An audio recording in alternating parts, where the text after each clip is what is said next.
Kønsroller. Kønsroller er det, som enten sætter dig i boks som mand eller boks som kvinde. I de bokse ligger der et sæt normer for, hvordan vi hver især skal opføre os. Kønsrollerne bestemmer, hvordan vi skal se ud, hvilket noget tøj vi skal have på, og hvad vi ikke skal.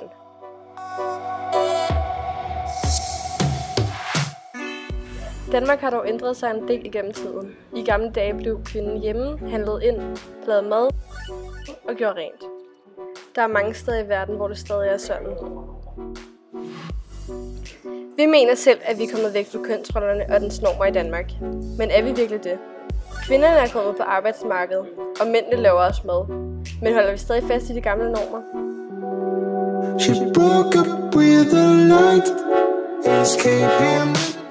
Hvis vi nu ser på en gennemsnitlig dansk familie, hvem laver mad? Og er det kvinden eller manden, der tager på arbejde? Hvem gør rent?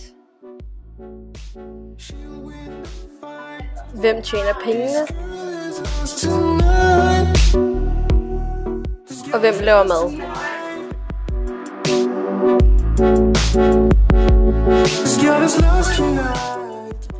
Kønsroller bliver indprintet i vores hjerne allerede som helt små. Piger vælger rød og drenge blå.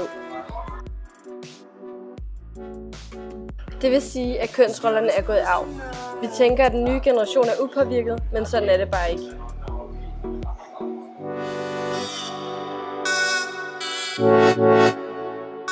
Hvordan ville det være, hvis der ikke var regler for, hvornår man var pige, og hvornår man var dreng? Mit svar er, at verden ville se meget bedre ud.